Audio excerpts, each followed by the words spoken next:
Welcome back, flower lovers. Today, Rokana and I are going to be talking about the gift and value of community.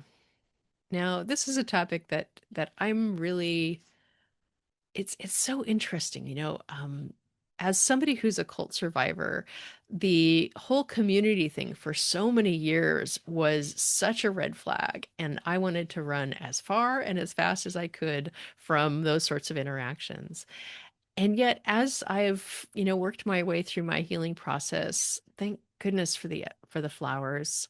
They have helped me be able to start opening in many ways to communities. And over the last few decades, I've really discovered the value of community and the beauty that can happen. And, all of us are works in progress, every single one of us.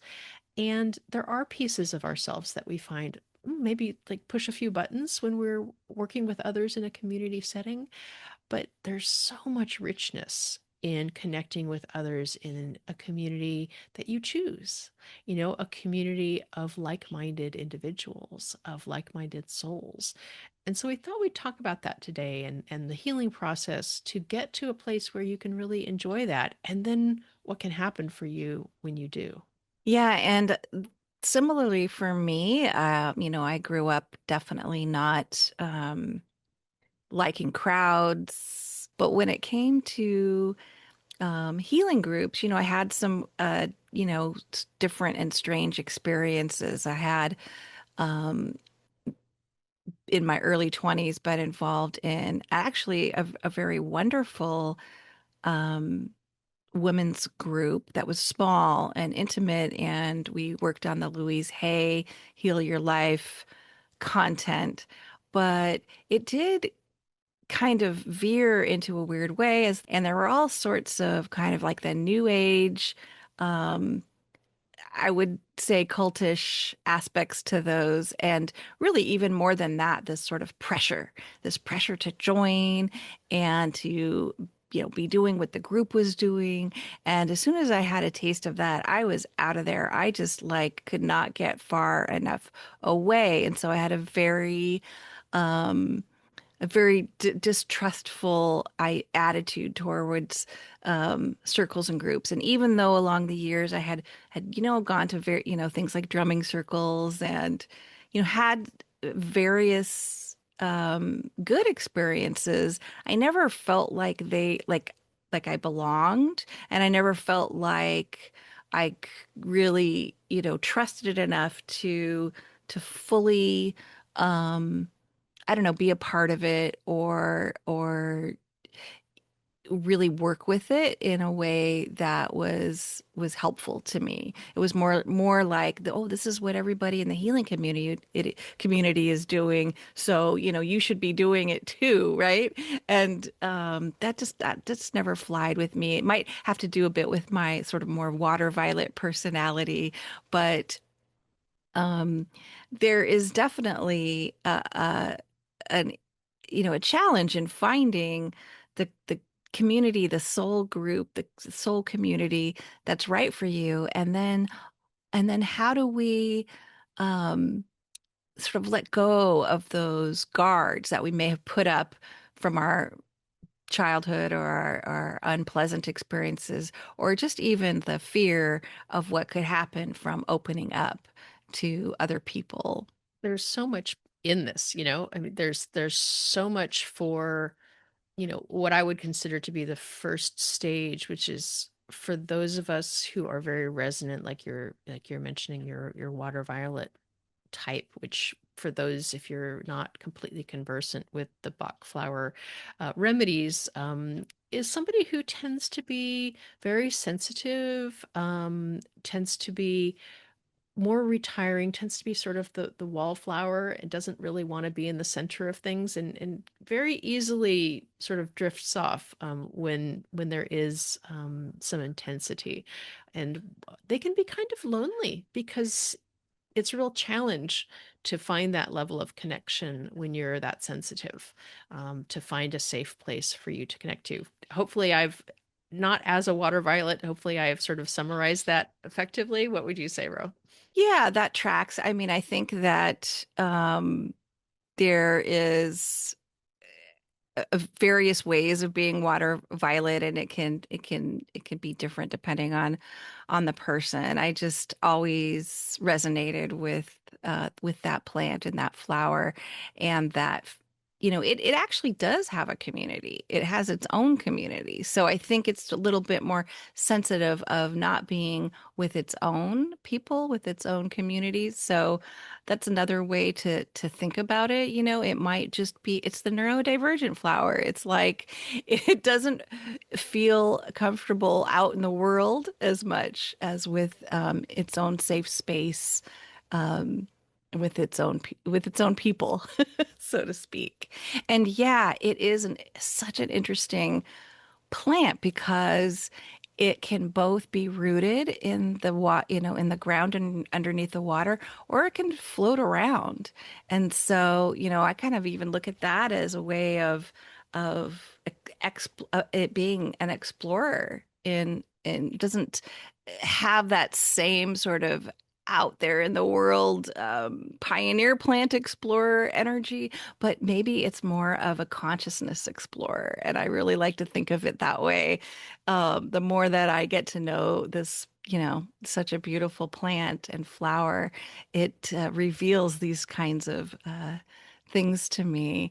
And so, yeah, it is a journey with the groups. And what changed for me was in this flower essence community that we've created with the School for Flower Essence Studies, and just this outcropping it sort of happened very organically. We didn't set out to create um, these, the groups and communities where flower essence people, I mean, we wanted to have a place where flower essence people could come together. We started with the conferences, right? And that was the initial thought. And then we knew we wanted to have courses, and we started making courses. But what organically formed was this idea of really having these like private safe spaces for flower essence people to come together. And even when we have certain courses that we have, and certain mentoring programs that we have, we'll, even after the Zoom is over, we'll leave the Zoom on for a half an hour and leave the room so that the people can just talk to each other. And it is absolutely like kind of mind blowing how much people love that. They just love having that place to talk to like-minded people. And so having that experience with our school and our offerings has kind of propelled us to even expand on that more. And then as we um, created a more hybrid approach of teaching where we've pre-recorded core material and then used the live Zooms to have just more open discussions instead of lectures. That also has been extremely valuable and popular, and students really love that. It's just so much more helpful than basically people, talking heads and PowerPoints and, things like that. It's having real discussions about these essences and how they help. And it's evolved into some very, like personal work that people have been willing to open up and be vulnerable and do this sort of group work. And so that's where we're headed next. And I don't know if you want to, we're going to talk about that a little bit more at the end of the podcast, but I just wanted to bring that in because it's been this evolution that not only has our business gone through, but I personally have gone through in my own work and thoughts about groups and working with groups in this sort of self-healing space, this self-growth space where I didn't realize what I was missing until we opened up that opportunity for us and our students. And now it's like, yes, this is amazing. This is really like, sure, yes, working with like a flower essence practitioner is also amazing. Working if you are know what to do and you want to be your own practitioner, there's plenty that you can do that's much very empowering for you to work with yourself. But when you get together to do this with a group of people who are also doing the same thing, I feel like that's a missing link. And there's this quote called "We" that says, "We don't heal in isolation, but in community," that I came across, and that from S. Kelly Harrell, and that is really the gist of it. There's another one by Bell Hooks. "Rarely, if ever, are any of us healed in isolation. Healing is an act of communion." And I love both of those, and they really speak to me now in my heart, feeling more open to this work to do together. There's so much of a progression, and I'd love to discuss sort of some of the phases of that progression, because I think you're right with the work that we started out doing together, where we, chose to do a podcast together and put it out there, and there wasn't as much awareness of the community that was forming around the podcast. Hey, y'all, I see you. It has been amazing to finally meet people who are connecting to what we're putting out. And that's been, this magical community that's emerged out of, us being on Zoom together, right, bro?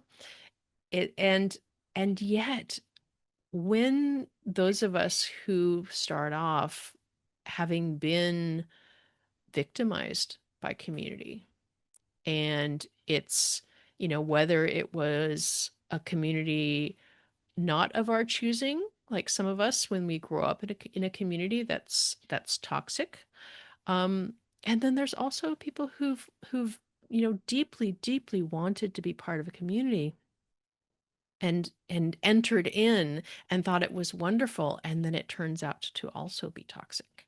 There's a huge shadow in communities and leaders and these, you know, hierarchical organizations where, bad things can happen to people, and really toxic environments and controlling environments. And it seems great when you get in and everybody's love bombing you and everything's wonderful, and then it's not like that.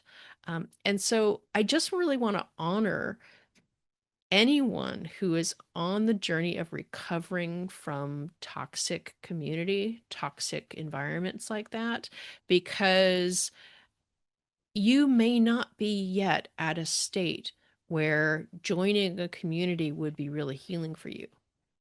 I know that I have had a long phase in my life where that would not have been good, and I didn't want to have anything to do with it. Thank you very much.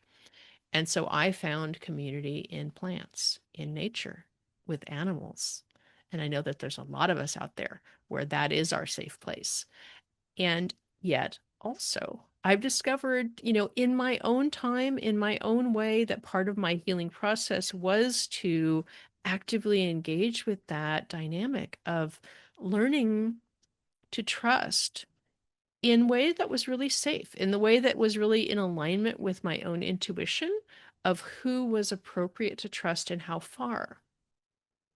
And I think that working with rose flower essences, particularly the China rose, is the one that comes to mind for me first, which is one of my essences. It's a beautiful pink rose that, roses have great boundaries, and they know how to protect themselves while being really open-hearted. And so there's this dynamic that can happen with someone who has been wounded, where they're either holding a really reactive boundary and everybody just push them away, or somebody who has no boundaries and they think that's the right thing to do, and then people just walk right over them.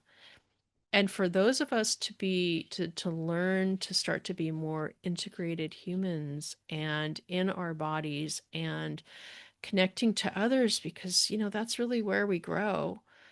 How do we do that dance? How do we maintain a healthy boundary to maintain our individuality, our own will, while also connecting with others. It's a real dance, and there is a lot of healing to be done.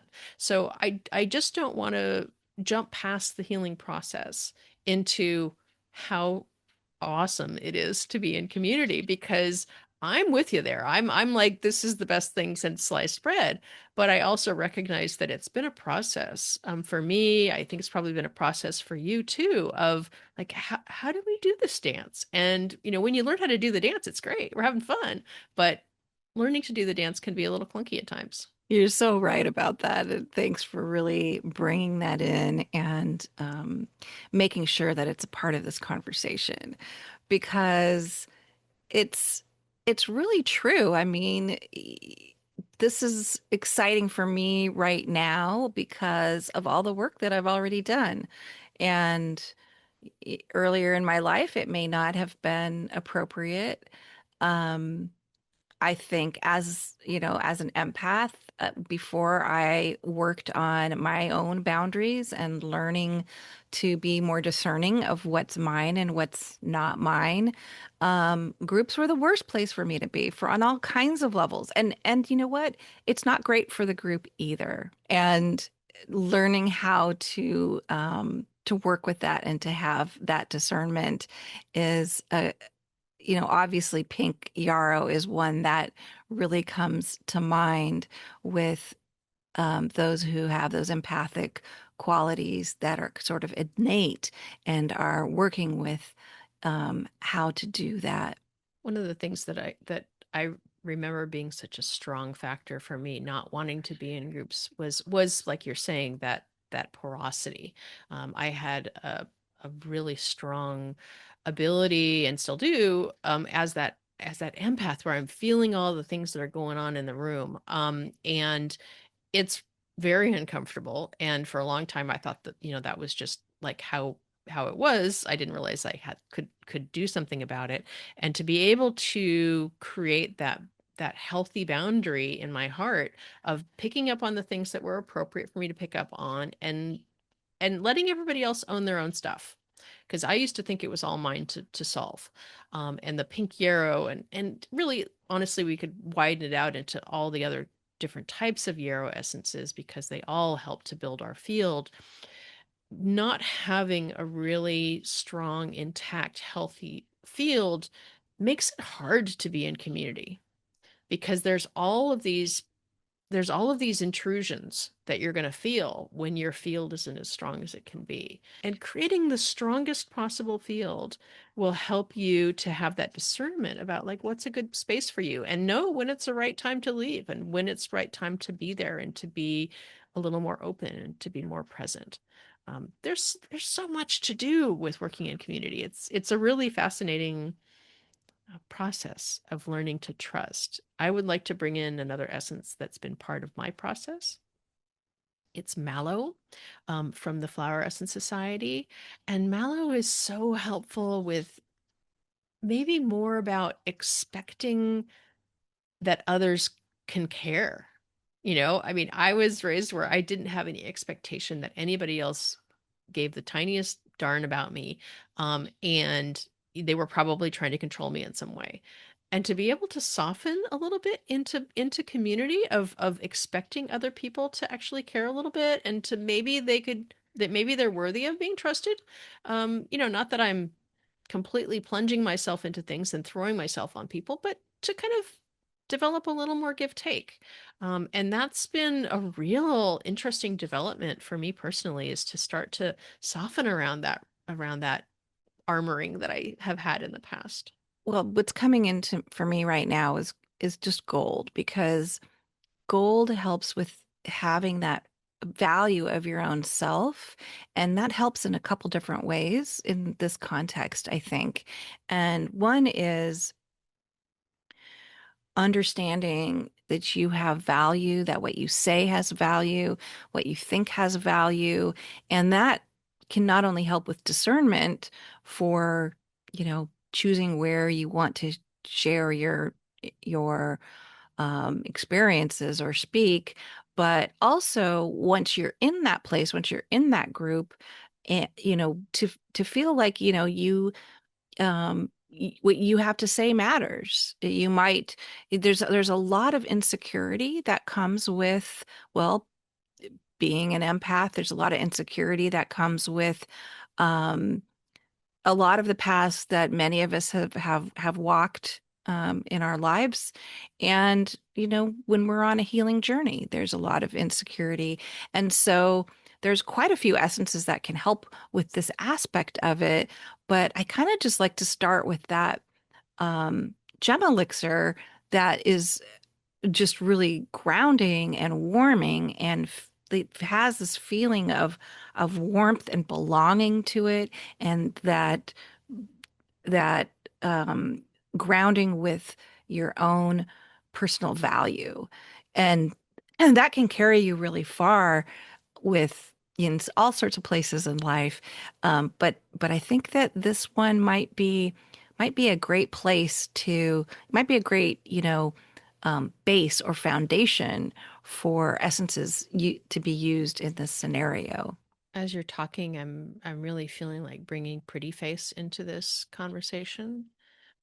And this has been one that I've learned so much about, working with Ruth Toledo Altshuler on some of our courses, and especially with the Botanical Families series. We've done some really deep dives into some of these essences. And, I'd always thought of and maybe sort of, you know, very specific use cases for pretty face where somebody feels that they're not pretty, that they don't like their appearance, they don't like something about themselves. And as this work has really expanded my understanding of pretty face and how it is a relative of Star of Bethlehem, gave me a whole new insight into connecting with it, because it's so much bigger than appearance.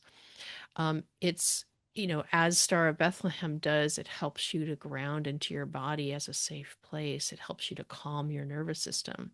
So, what if you've been told that you're worthless? What if you've been told that you are ugly and disposable? Well, that's pretty face right there.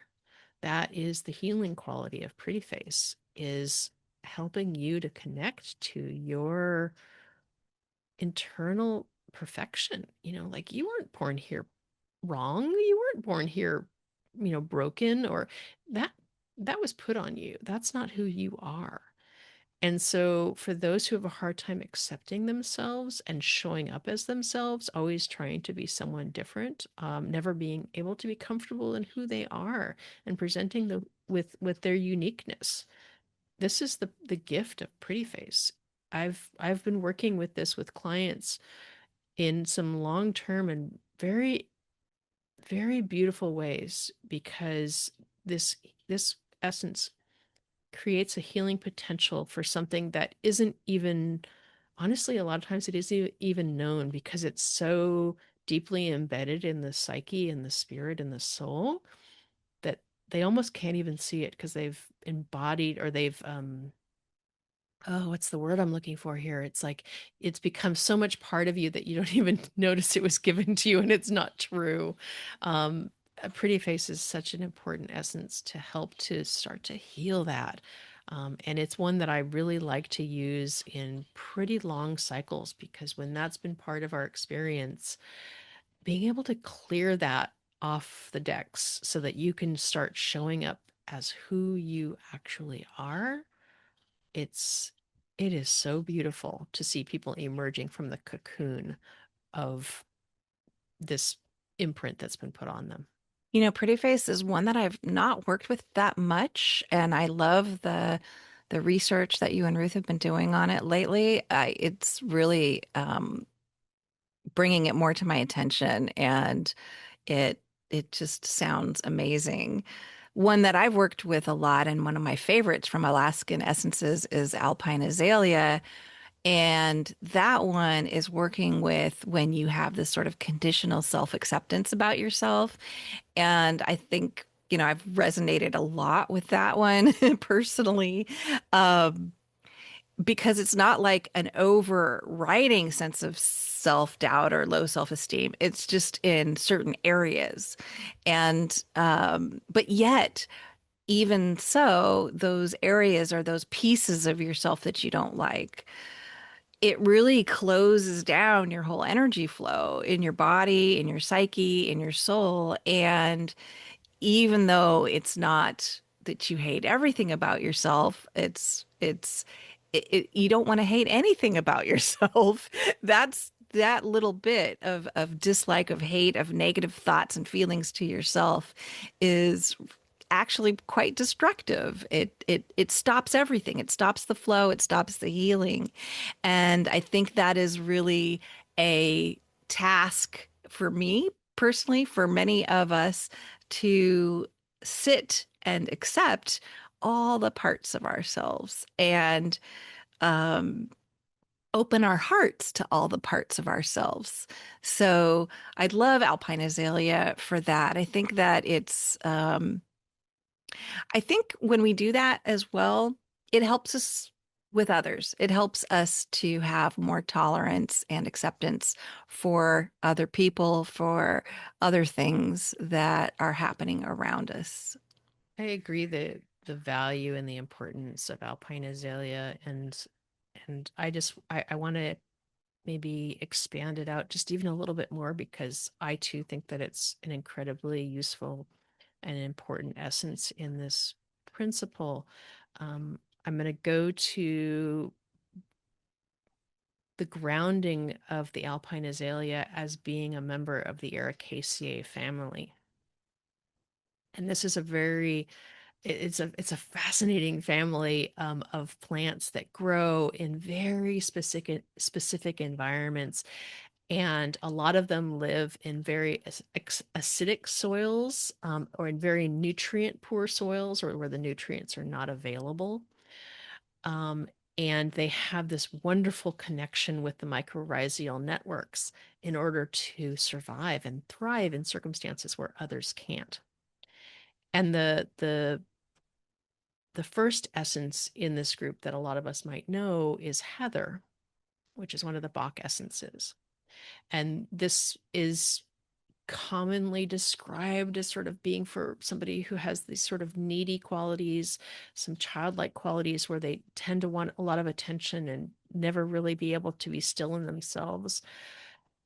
But what I'm seeing is this characteristic, and this is something that came to my attention from Julian Barnard's work of making heather, where he talked about being in this environment. It's called a heath, where all this heather is growing, and it just being one of the most peaceful experiences he'd ever had. And there's a level of environmental essence to that, where it's like you're in this entire environment, immersed in this flower, immersed in this plant, and it causing your nervous system to relax and to settle.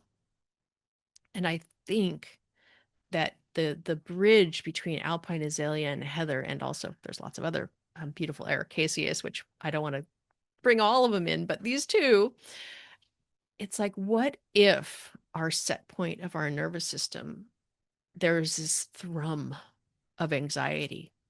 It's almost like that underlying anxiety of not being acceptable, not being enough, that you always had to perform, that you always had to have something that wasn't just available.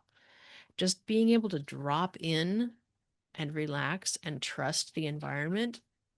I think this is a big gift of the Alpine Azalea because when you have like a level of social anxiety or interactive anxiety, there's this constant buzz going on, and you don't feel okay in yourself. You don't feel at ease, relaxed, comfortable.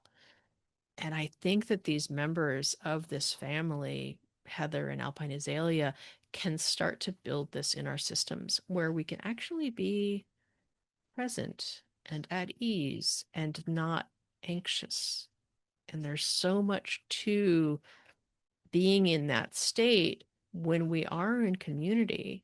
Like, what would that be like if we could hold that safe space if we're in a chosen community in a safe place? It's, I think, part of the process, part of the journey.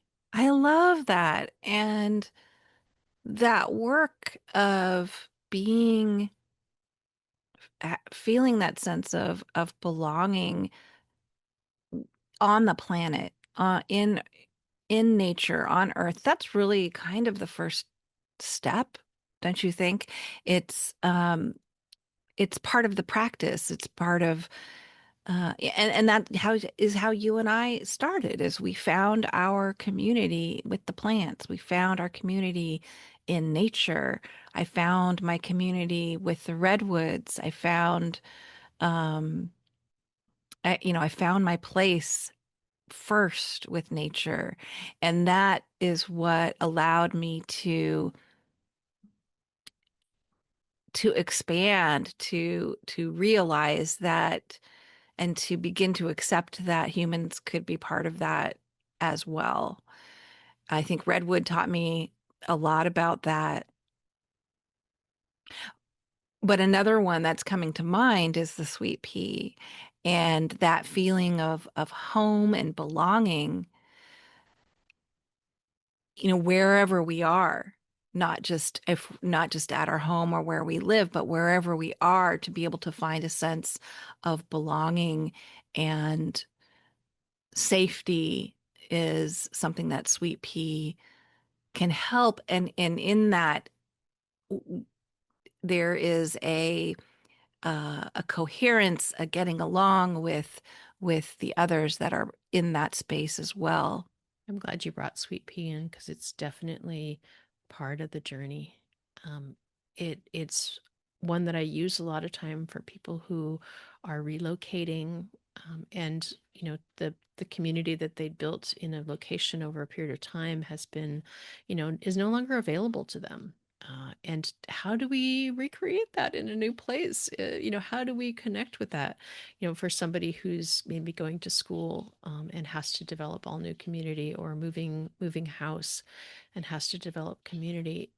But I think you're absolutely right that it's part of the process of feeling grounded and being able to reach out, because I hope that we're expressing this well enough, that being finding the way to peace in yourself, finding the way to feeling safe at home in nature, in the world, is a really useful step towards maybe eventually feeling safe in a community. I think that if we skip that step, if we skip the need to be really grounded and as clear in ourselves as we can be, being perfectly imperfect humans, um, we don't end up being drawn into toxic environments. If you aren't clear in yourself, if you are easily manipulated, if your boundaries are really porous, there are a lot of people out there who are really happy to take advantage of that. And they might sound great at first, but oh my God. Like run, girl, run. So it's it's one of those things that once we start to really heal our inner experience, once we start to heal our wounds.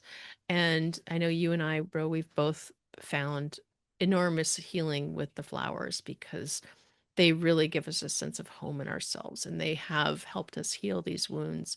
And, you know, being able to do that work, sort of almost on your own a lot. You can do that safely with the plants. And then you can start dipping your toes into interacting with humans in ways that are safe, supportive, and growthful. And and wow, that's a good experience, when you can do that well. So I think that it's not something that should be rushed. Not everybody does it serve immediately all the time. It's not one size fits all. But as we've been discovering, a lot of the folks on this journey with us of working with the flower essences for our personal growth. I mean, like that's where we started. Was we got into flower essences because we really wanted something that would help us. I had a lot of wounds that I wanted to work on, and the flowers were there for me, and nature was there for me and to help me. And so I've been able to do a lot of that. But to do it completely alone is tough. It's really hard to stay, connected to a process. It's really hard to feel seen. And that's one of the things that we're really devoted to at School for Flower Essence Studies is to create an environment for us all to be able to grow and to feel connected to like-minded, like-souled individuals because we're all spread out. There may not be eight of you, eight like us in a geographic area. Um, that's been one of the most beautiful things about the era that we live in now because we don't have to be in the same city or in the same town like we used to be able to connect with people wherever they are in not having to travel and not having to leave home. We can do this. We can connect with others in very safe and supported and boundaried ways right from the safety and security of your own home. Yes, and that is so much why we are guided to create a soul circle, as we're calling it, for those who want to do something like this, to be in a safe, private circle to talk about experiences using flower essences. And this could be anyone who is maybe fairly new to using flower essences and is looking for uh, validation and build a little bit of confidence with using the essences. It's not a training, so it's something that is we're expecting people already have some essences and already have some at least basic knowledge or experience in using them. But for those of us who do, all the way to those who are practitioners like us, we get this incredible value in having a group to talk to about our experiences because the nature of this work is never set in stone. Not only are the scenarios and situations that essences come up to work with us absolutely unique and different for every individual, the plants themselves evolve, and our understanding of them evolves. Our understanding of the essence forever evolves. And so this work is ongoing. And then we, as souls, as in human bodies, we're constantly evolving and changing. And um, so there's nothing that's like you learn how to do it in a course, and then here's the formula, and that's the way it is for everything forever on after that. That's not how flower essences work, and it's not how healing works in general. So we love putting this together in a way that is a place for our own explorations. And that really applies to all of us. And yeah, exactly. Many of us who are actual flower essence practitioners, we got into this just to work on ourselves. Like that's how we all started. But maybe I can't speak for everyone, but certainly many of us.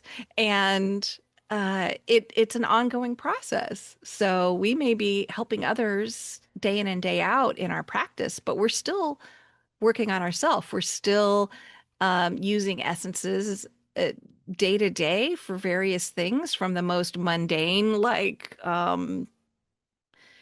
rescue remedy scenario, to having formulas that are working on deep soul issues and ancestral healing and whatever happens to be where we are in our lives. And having a place to talk about that it's a relief. It's validating, and it's amazing how it feels to be seen in this process. So we're not just working silently and maybe writing in our journal, or even talking to others about it, but those others aren't going through the same thing. They're not working in this way. So they might nod in their head and say, "Oh, that's interesting. That's great that you're doing that." But it's not the same as being in a circle of people who are also doing this work. Well, it's something that we've been, developing because we are finding that it's really serving the community well.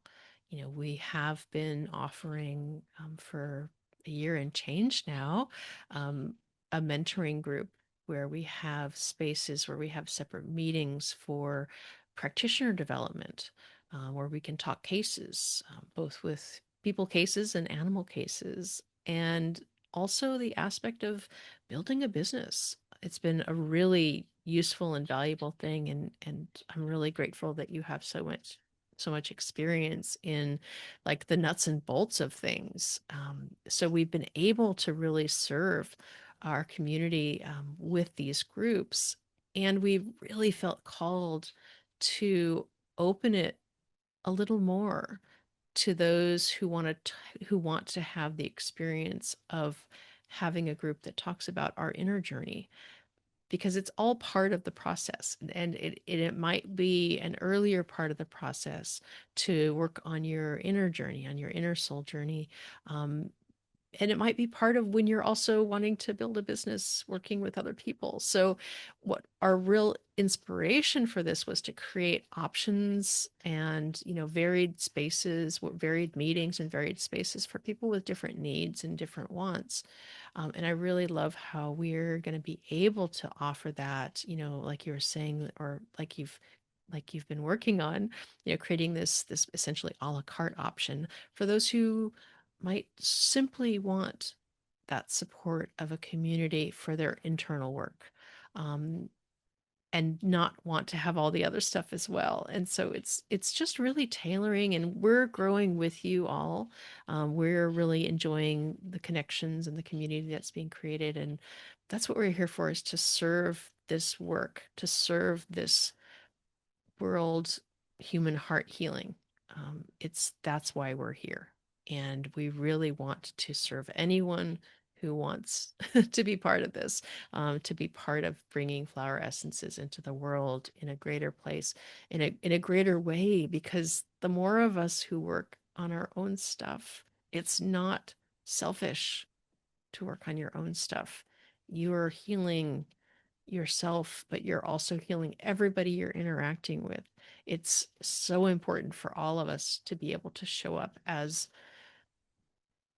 healed as we can be in the moment. We're all working on our stuff. And so we really just want to be able to support people who may not be on the practitioner path yet, but are really interested in doing this internal soul work. And for those who are on the practitioner path, this is another reason why this makes so much sense. This soul group, this group for working on our own stuff, basically, is because you can't. It's just a natural part of what happens if you are trying to open a practice or build a business or work with clients. Always things are going to come up that are either triggering or they are opening something up for bringing something in to work with. Perhaps, it's a fear of putting yourself out there in your business, or it is something that a client's working with that's bringing up something that that is up with you, or like there is this connection. There's this you can't separate and and only look at these pieces of clients and business building without your own growth journey, because it is a growth journey to do these things, to do this work. It's it there That's always a part of it. And so now we want to embrace that. We want to have a place for it. And that cover it's to me, it's closing a loop.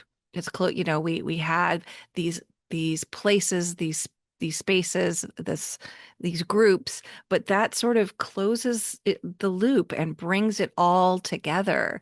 Really, this underlying current that is part of it. But like you say, Kathleen, what is also good is that we, can have it be a standalone. We can have this soul care group be a standalone. So if you're not on the practitioner path, you're just somebody working with flower essences, not just somebody working with flower essences, but you're somebody who's working with flower essences. And we honor that so much. It's not ever a push to like become a practitioner. It's always about honoring the personal journey of each individual. So thank you for being with us. Thank you for being part of our community. You're a podcast listener or a YouTube podcast watcher. We honor and appreciate you for being a member of the community. You've listened to all this time. You've made it to the end. Thank you for being here with us. We really value and appreciate you. And we welcome you to join us in whatever way works for you. If you'd like to be part of this soul circle, please check it out. Have a look, see if it fits in your life right now. And if not, there are other options that we have. We do a free monthly live chat gathering, which is such a wonderful space. We've been so delighted to start meeting some of you in this really casual, informal chat. We just had one this week, and it was just so much fun hearing from people who were just joining us for the first time, and they've been listening for some time. And so that's been really great. We really enjoy meeting you. So whatever fits your life, whatever fits your needs and your wishes in this moment, you are welcome. We appreciate you, and we hope to see you sometime in the future. Thank you, everybody, so much. We really appreciate your listenership and your support, as Kathleen said, in any way that makes sense, and just your witnessing of us and what we've been doing on the podcast, how it's grown. We really value that. Thank you.